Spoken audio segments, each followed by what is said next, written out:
You're being led by Mark Brandt today. I am a business developer with Pease CPA in Cleveland, Ohio. I have a long history and interest in economic development. I founded a group in Cleveland called Say Yes to Cleveland about 20 years ago, focused on starting and keeping companies in Northeast Ohio.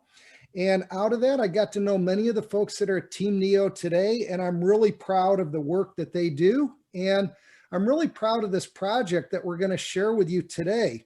Hey, I thought it might be kind of interesting. I'm an amateur history buff, and I love to look back at history. And when you talk about Ohio, you can't talk about Ohio without the Ohio Canal. And it turns out, first date I'm going to give you, 1776, George Washington envisioned what Ohio could mean to the western frontier of the United States if we put a canal in. The next date, 1803, that's when Ohio was incorporated as a state.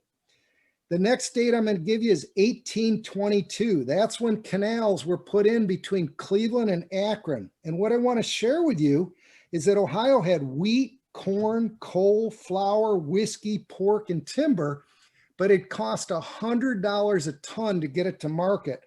The canal cut that by 1/10. It cut it by 90%. to $10 a ton. So that was pretty amazing. Fast forward to the 1850s, railroads started coming into Ohio. That cut it another 4x, went to $6 a ton to move those same products to market. Now I'm going to talk about 1870 because this is getting into our topic of today. Maybe Abbey knows what that is. That was the founding of Cedar Point. So we're going to talk about Erie County and Cedar Point, but first I want to say 1903, that was the advent of the Wright brothers flying for the very first time. And then I'm going to fast forward to our project. I'm going to jump right to 1950, and I'm going to introduce you to Abbey Bemis. And Abbey is with the Erie County Economic Development Corporation. She's a fun lady. I've been on the phone with her and we had a great conversation. She has a very prestige pedigree from Duke University with an MBA from the Fuqua School. And Abby's going to tell us a little bit about this project in her county that was built in the 1950s and evolve us up to today. Sounds good. Thank you, Mark. Nice to see everyone today. We appreciate your interest in this project and in our community. Like Mark said, I represent economic development in Erie County, Sandusky, Ohio, the home to Cedar Point, as many of you know us. But what's interesting about our community and our economy is that it does extend beyond Cedar Point. We have a large manufacturing presence in the county. It's our largest industry as measured by gross regional product. And we have a base in automotive. So the site that we're going to talk about today was built in 1947. Very large industrial heavy use manufacturing facility.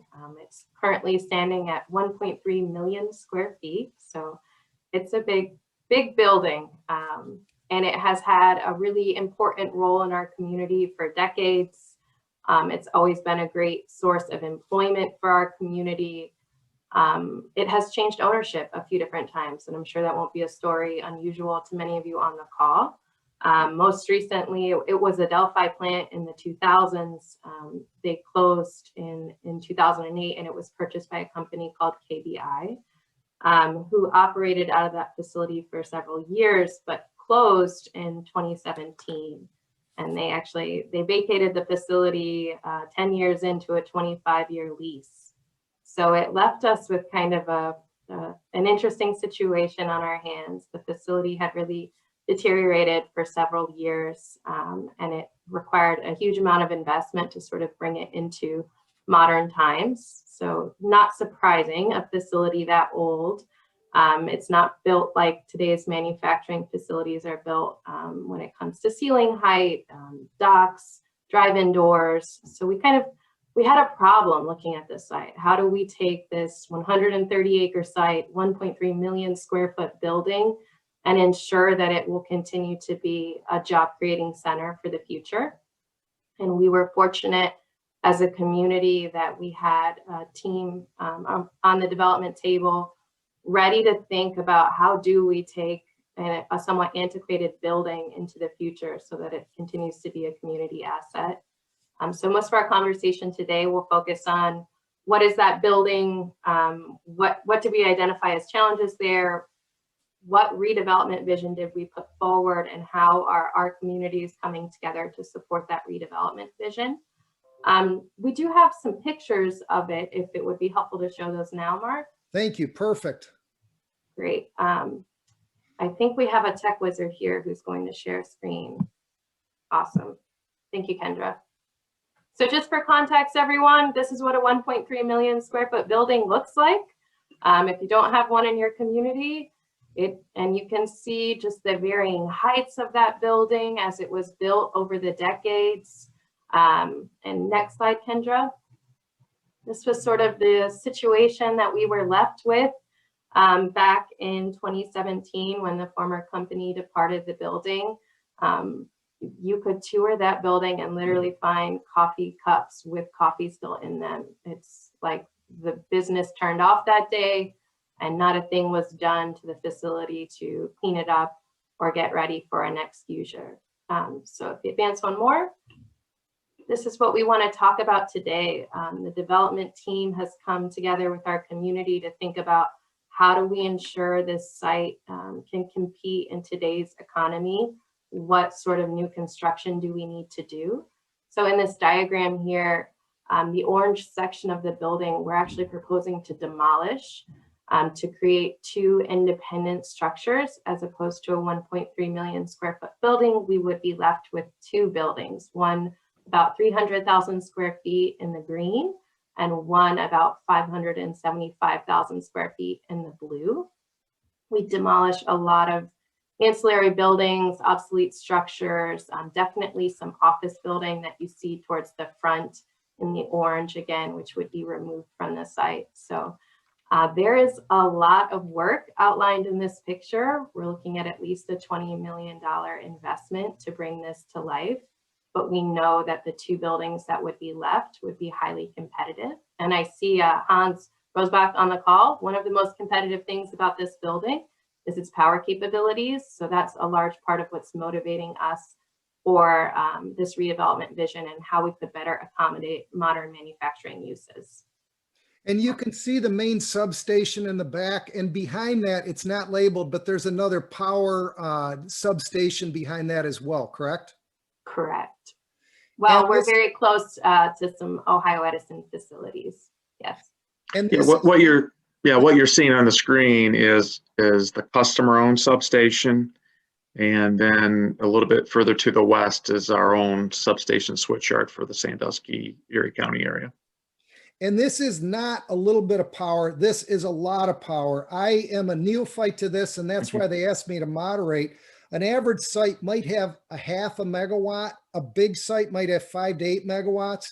This has 80 megawatts with the ability for 40 more to be added. So it's truly a unique high power site throughout the entire state of Ohio. And in fact, probably through the Great Lakes region. This is really a one of a kind site. And Mark, the other advantage, and obviously Abbey knows this, is that's a dual feed. We have two separate 138,000 volt transmission circuits that serves it into what's called a ring bus. So reliability will be outstanding, has been outstanding at this site based on the fact, again, you have so much redundancy as far as the electric configuration here. So when General Motors in Delphi, obviously that was a prerequisite for all their plants. All the General Motor plants we serve are all similarly, the ones that are still operating still have, two different circuits serving them with all this redundancy built in. So let's move this forward to our actual topic, and it's about tax sharing. And I guess the first thing I want to say is the Ohio Department of Development does not support or oppose to tax sharing. So I just want to put that out there. And now they're one of our sponsors, so I thought that was fair to say. And we're going to move forward, and I'm going to introduce you to Stephanie in just 1 second. I just want to kind of set the playing field. So this is an asset that's in the community. It's been there a long time. It's had several different owners. It had a major investor come in and do a sale leaseback. at over $20 million of their investors' money. So there's a lot invested in this. And a few years after they put that sale lease back in place, their tenant departed and left them holding the bag for this facility. So now you have someone that's looking at this as a very negative and not a positive, and it's being leased at a very low level. It's not producing a lot of taxes for the community. So what do you need to do? What do you need to do to get together? You need to get your developer, your city, your state, and your school board to come together and to talk. And with that, I'm going to introduce Stephanie Mercado. Stephanie has been part of Team Neo in Cleveland. She worked on over 500 projects in Northeast Ohio, and she now is a lawyer at Kohrman Jackson Krantz, and she works in the economic development practice. So with that, I'm going to hand the baton to you, Stephanie.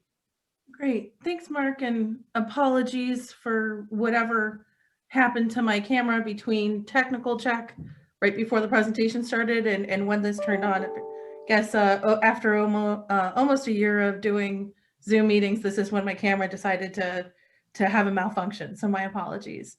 I represent the owners of the property. The owners are a partnership of a group called of Garrison Associates out of Chicago, and Franklin Partners also out of the Chicago area.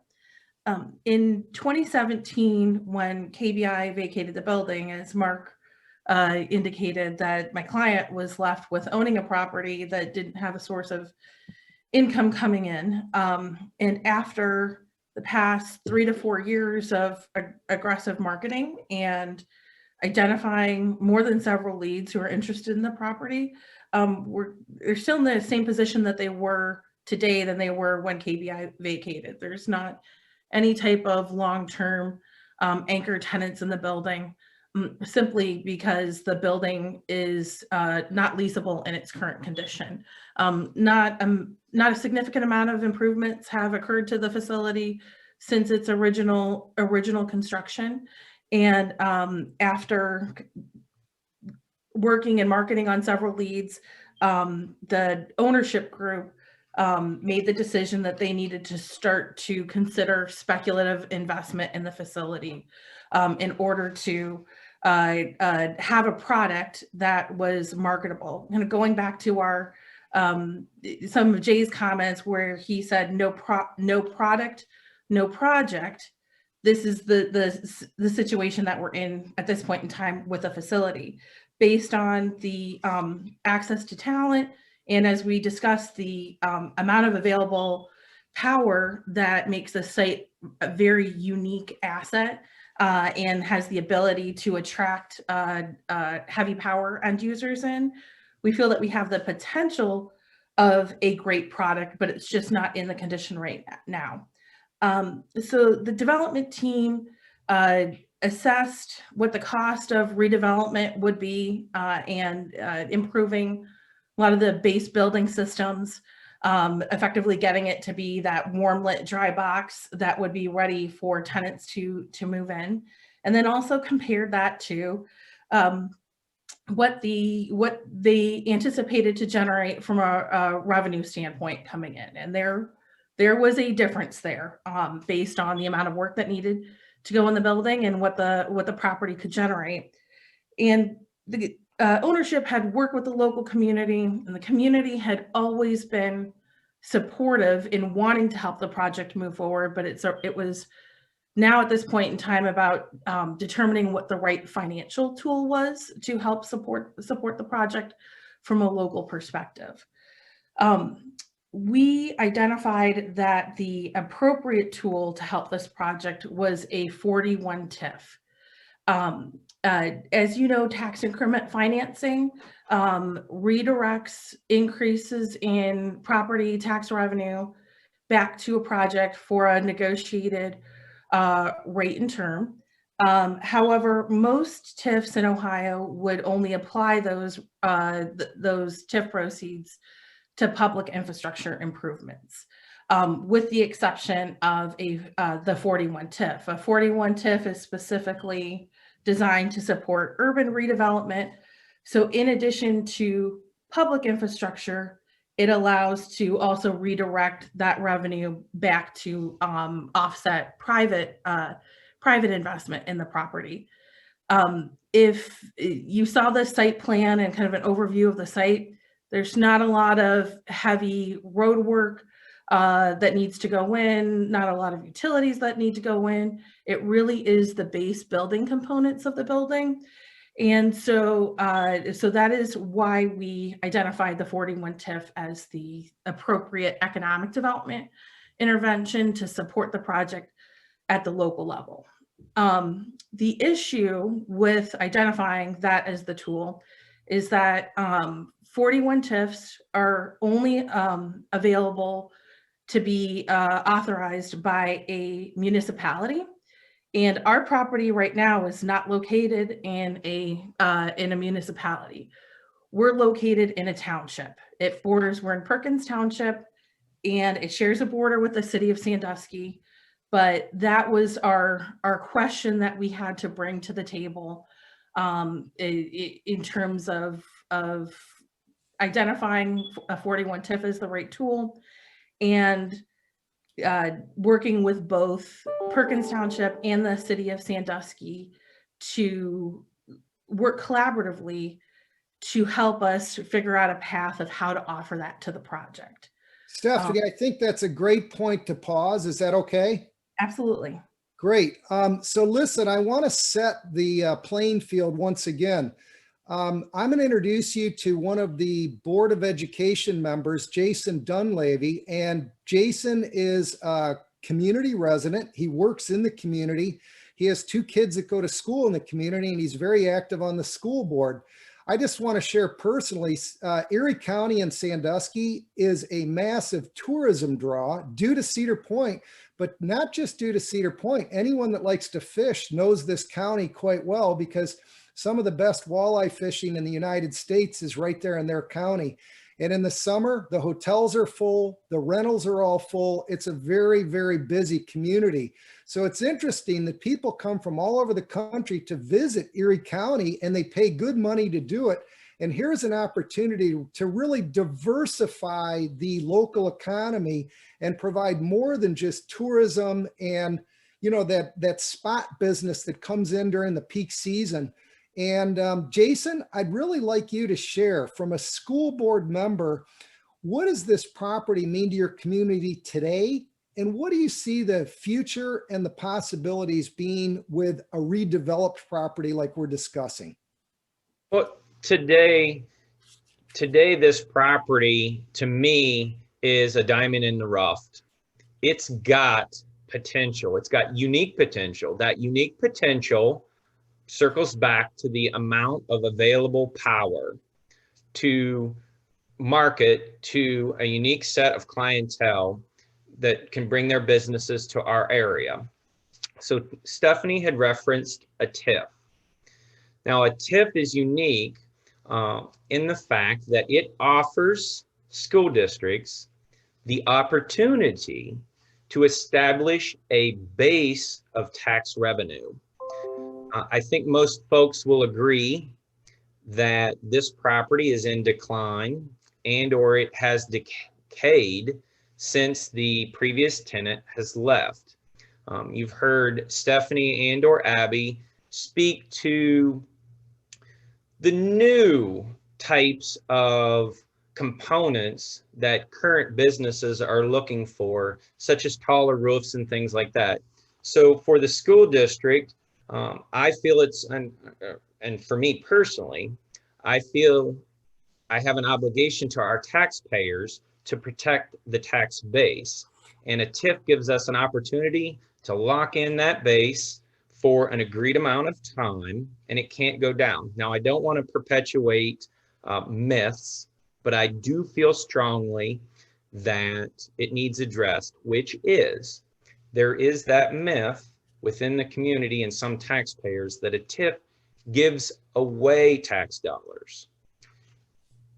In the moment, right now, today, a TIF gives away nothing that we do not already have. A TIF locks in that base and guarantees us that if that property is not addressed with additional investment dollars, again, most people will agree that it will continue to decay and the district will lose tax revenue from that property. And it's almost like this property goes, someone mentioned it, and I believe it was Stephanie said, Jay mentioned it. Companies need what they need when they need it. And if we can get rid of some of the lower parts of this facility and enhance the upper parts of the facility, it becomes much more what we would call move-in ready. And there are 2 move-in ready sites, a 300 and a 575, but there's also a lot of acreage on the property. So it's also shovel ready. So Abbey, talk to our audience a little bit about your marketing plan for this. Once, let's assume this is a long way from being done, but let's assume for the sake of this discussion that this gets done.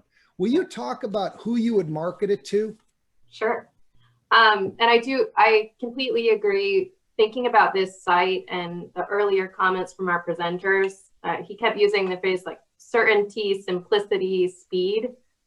Our site, what we came to realize in its current condition, couldn't provide any of those things. It had environmental risks that we didn't know how long it would take to address.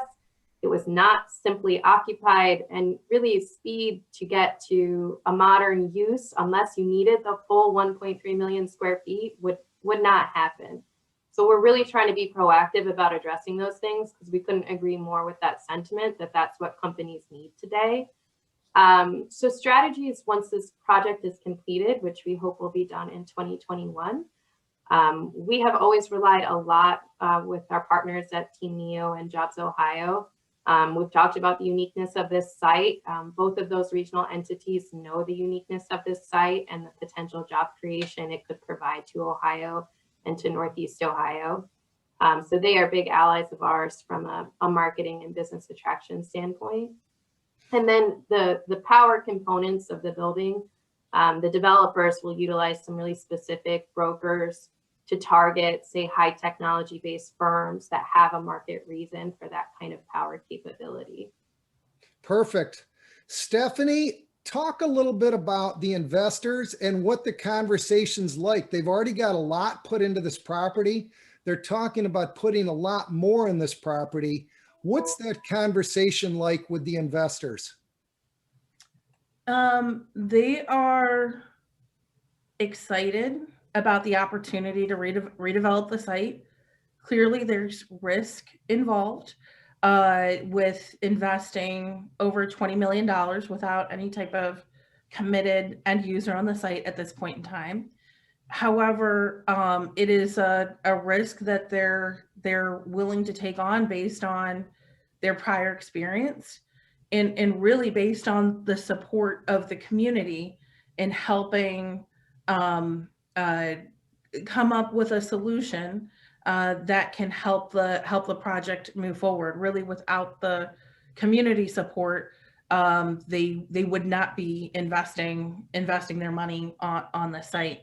Go ahead. I was just going to say, from an outsider's point of view, this is incredible. I mean, by all accounts, this is an investment that they probably are looking at as almost a write-off. And now what they're doing is they're going, we could go invest somewhere else. We could go do a brand new investment in some other location, some other geography, or we can double down on this investment that didn't work out for us the first time.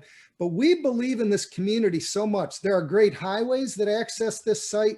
The school district is very good. I'm going to have Jason talk about that. It's a very desirable place to live and raise a family. So all that is there. And I think without that, they probably wouldn't be looking at doubling down and taking on this additional risk. Any comments there, Stephanie? Yeah, I think looking at maybe just with the title of our presentation is around community tax sharing. So maybe I can respond to that question in terms of how the community has been creative in supporting. As I mentioned, our challenge was that the tool that was a strong solution to help this project move forward could not be offered to the project based on the jurisdiction that was in. And to the credit of all parties involved in the transaction, there were collaborative conversations around whether we form a joint economic development district that might be a solution to addressing that issue, or we might be considering annexation as a solution. Both paths involved a form of tax sharing between communities, looking at if there were additional proceeds that weren't committed to the TIF. What does that look like sharing between communities and between the school district, both in the JED scenario and an annexation scenario, allows for the city of Sandusky to offer municipal or assess municipal income tax on employment activities that occur at the site, which currently does not occur within the township's jurisdiction at this point in time. So what does sharing of those revenues look like? And the risk was mitigated on behalf of the development team, just seeing the willingness of all the city, the township, the school district to think creatively, maybe get a little bit uncomfortable in some areas to identify a solution around that tax sharing in either scenario that would assist the project in moving forward. Jason, Yeah, Stephanie, was- if I might add, go the ahead. risk component to us as a community was really important. You know, there was risk that was evident from the developers. And I think as Jason and our communities got together at the city of Sandusky and Perkins Township, it was really evident to us that we had a lot of risk if we didn't do something. Tax base was continuing to decline. Research is out there on the likelihood of plans like these being redeveloped. 50-50 chance. We didn't want to be the part of the 50% that loses. And so everyone had risk. And I think she's right that everyone then was able to be really future focused, because we were way more likely to bet on the upside than risk the downside for our communities, I think. Jason, I'm going to go over to you. I want you to talk about kind of the future. If this gets redeveloped, what's a perfect scenario for you as a member of the community and as a board member of the school board? Well, a perfect scenario would be high-paying healthcare jobs. But I'd like to digress a little bit and thank Stephanie for coming into our district. I think when you're having a TIF discussion, it's important to be transparent and it's important to inform the community. Stephanie came into a board meeting during public session, put together a wonderful presentation, and presented an ask and or a proposal, which was, correct me if I'm wrong, Stephanie, I think the initial proposal, or I won't say initial because I haven't seen or heard a second proposal. So the proposal that I heard you speak to in October, I believe it was 100% at 30 years. Is that correct? That was a starting point of negotiations. Okay, so that was the starting point. And me personally, I expressed to Stephanie that our community is extremely frugal and that we want to have an opportunity to do our due diligence and look to see if this is cost effective for our community. We do, as Abbey stated, recognize that this is a facility in decay and or decline.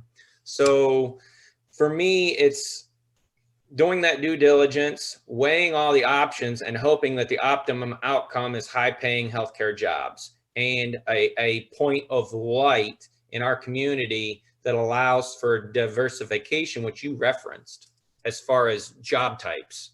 And also maybe a high-tech job or high-tech manufacturing job would also be of value, correct? High paying healthcare jobs are always valuable, Mark, always. We do have a question, and I believe this is best aimed at Stephanie. So I'm going to read it, Stephanie. It's what was the solution for the project? Were you able to form a JEDD or annex the property? Also, who in the team stepped up to manage the TIF, JEDD, etc.? Can you answer that, Stephanie, or maybe Abbey? Yeah, I can answer it. So I will just answer it with first just a kind of a heads up on a timeline issue here. So when we had agreed to initially go on this panel, we had thought maybe this deal would be completed by the time the end of January rolled around. We're just a little bit behind. So I would say in terms of what the solution was, the JED or annexation, stay tuned. And as our public approvals are hopefully ready to go in the next couple of weeks, from a developer standpoint, I know that we had a preference towards annexation for two reasons. Number one, kind of referencing back to the initial keynote presentation, that time kills deals, and there was some concern that the JED would be a longer process to go through than some type of negotiated annexation. And then the second component is there was some concern on whether you could offer the type of tool even in a JED. We have yet to find another project in Ohio that's done it. And so there, from a development standpoint, there was some risk, but the deal is still being negotiated, and we're hoping to complete this in the near future. Abby, one of the things you told me in the prep call was that you don't have a lot of open space in your community. Can you talk about how exciting it'll be to have, you know, fresh and open space to be able to offer? And do you feel that maybe that'll open up some other parts of the county that you can talk about to people as well? Yeah, absolutely. And that, not to beat a dead horse, but it is important. That comes back to that speed thing that users are looking for.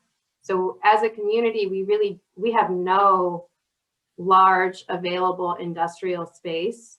And if people are looking to move quickly, and really we don't have many shovel-ready sites. So we very much see this as a necessary strategy to continue growing our manufacturing economy. And we have had, over the last couple of years, probably 2 larger industrial facilities vacated for different reasons. And because they were in ready-to-go condition, turnkey spaces, they sold within months. We had constant interest and leads, and both projects brought over hundreds of jobs and tens of millions in new investment. So we sort, between our office, Jobs Ohio, Team Neo, we really do have knowledge as to what upside could be brought to this project when we have ready-to-go space. It's definitely a motivator. I was just going to say, Abby, what's your best guess? What kind of company do you feel is going to come into the 300 and the 575 if you just had to put an industry guess on it? I would guess something within the manufacturing space. Probably production technology is a huge cluster here. Chemical spaces, paper manufacturers, all of those tend to be high power users. So in addition to possibly a technology firm in one of the buildings, we think that space within manufacturing could be likely candidates. Well, I believe we're getting near the end of our time, so maybe we should do a final go through of our panelists and let you each kind of give a wrap up statement. We'll go to you, Stephanie, first. Yeah, I think I'm going to answer, my wrap up comment would be actually answering Miranda's second question, is who in the team stepped up to manage the TIF or JED or solution.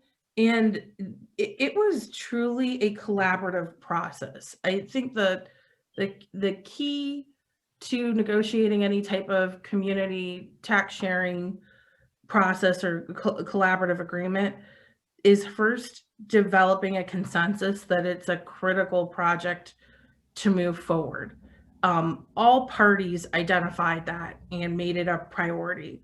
So what the final structure is unique to the project, the communities, the school district. But if you're looking at a project like this that's a little bit more complex, I think the key is building consensus as to why it's a critical project and a commitment to work together. If you can build that amongst the deal team members, the rest of it is just working through specifics to the project itself. Perfect. And Jason? Yeah, I'll speak to that as well. Time kills deals. when you're working on a project with this many players involved, it is hard to identify that. I don't know that you can. By my estimation, I'll allow Stephanie or Abby to speak to this, but by my estimation, we have ECADEC, obviously Abbey Bemis. We've got the school board, their attorney, the developer, their attorney, Stephanie, the city of Sandusky, their attorney, and Perkins Township, their attorney. So when you, yes. So I think it's important to recognize establishing a trustworthy relationship from the beginning and keeping those lines of communication open. Regarding that, I would like to thank Abby. She invited us down to the conference room in where her office space is for economic development to hold a conference for the negotiating parties, which would be Perkins Township and the city of Sandusky, or Perkins Township and the developer, to discuss. Myself and Mr. Ted Castor, who's also a board member, observed the process because we're not negotiating anything at this point. Our task is to review a developer's agreement and take an up or down vote on that, and then take an up or down vote on the TIF that is proposed that comes from that developer's agreement. So I'm thankful to Stephanie, Abby, and Perkins Township and the city of Sandusky for letting us observe the process, so that when it comes time for us to do our due diligence and make those decisions, we're already up to speed, if you will. Perfect. And Abby, how about you? Any final thoughts, comments, summary? You want to put a bow on this for us? Sure. So I think for the last year in economic development and the world, we've been kind of focused on putting fires out, and that's understandable. But as Jason and Stephanie have both attested to, deals like this take a long time to put together. The process of consensus building in a community takes a long time to come together. So start now, think proactively. And for us, what worked well for the communities involved in this collaboration was really knowing your risk, knowing what you hope for an upside, and then the rest is sort of plugging in the right tools once you come to that agreement. It does take time, but it's really important. And I hope as an industry and as our communities, we're able to carve some time out for it in the coming year. Stephanie, thank you. Abby, thank you. Jason, thank you. I thought it was an excellent panel. We're all holding our breath, waiting to see this come to fruition. Jason, you did a great job of articulating how many people have to give and take to make this work. And I think that's really the summary of tax sharing, is it's really give and take.